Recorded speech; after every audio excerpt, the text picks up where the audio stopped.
పేదవాడి పక్షాన నిలబడతాం, ప్రజా గొంతుకై నినదిస్తాం. వాయిస్ ఆఫ్ వాయిస్లెస్, తెలుగువారి మనస్సాక్షి సాక్షి టీవీ. సాక్షి టీవీ ప్రసారాల కోసం మీ స్థానిక కేబుల్ ఆపరేటర్ను వెంటనే సంప్రదించండి. శ్రీలీలకు ఏం కాలేదు, శ్రీలీల సేఫ్. శ్రీలీల గురించి టెన్షన్ పడాల్సిన పని లేదు. ఇది నిన్నటి నుంచి సోషల్ మీడియాలో ట్రెండింగ్ టాపిక్. ఇదంతా చూసి డాన్సింగ్ క్వీన్కు ఏమైందని ఆమె ఫ్యాన్స్ టెన్షన్ పడ్డారు. టాలీవుడ్లో గందరగోళం కనిపించింది. ఇంతకీ శ్రీలీలకు ఏమైంది?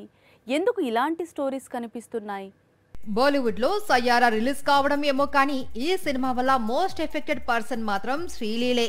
బాలీవుడ్ లో సయ్యారా రిలీజ్ కావడానికి, ఈ సినిమా సూపర్ హిట్ కావడానికి శ్రీలీలకు ఏం సంబంధం అంటే అదో పెద్ద స్టోరీ. శ్రీలీల బాలీవుడ్ వరకు వెళ్లి ఆషికీ 3 అనే చిత్రం చేస్తుంది. ఇది ఆమె మొదటి హిందీ చిత్రం. సయ్యారా రిలీజ్ కి ముందు వరకు ఆషికీ 3 మూవీకి చాలా క్రేజ్ కనిపించింది.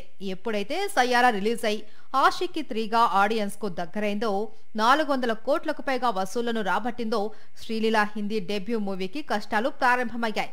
దీంతో ఆషికీ 3ని దర్శక నిర్మాతలు వాయిదా వేయక తప్పలేదు. సయ్యారా రిలీజ్ తర్వాత ఆషికీ 3 పోస్ట్ పోన్ కావడానికి మెయిన్ రీజన్ సయ్యారా కథ, ఆషికీ 3 కథ ఒకటే అని, సయ్యారా దారిలో ఆషికీ 3లో కూడా శ్రీలీల ఏదో హెల్త్ ఇష్యూ ఉంటుందని రూమర్స్ మొదలయ్యాయి. దీంతో ఆషికీ 3 దర్శకుడు అనురాగ్ బసు క్లారిటీ ఇవ్వాల్సి వచ్చింది. అసలు సయ్యారాకు ఆషికీ 3 స్టోరీకే సంబంధం లేదు అని చెప్పుకొచ్చాడు. అంతే, తన సినిమాలో శ్రీలీలకు ఏం కాదు అని క్లారిటీ ఇచ్చాడు. దీంతో శ్రీలీల ఫ్యాన్స్ కాస్త కూల్ అయ్యారు.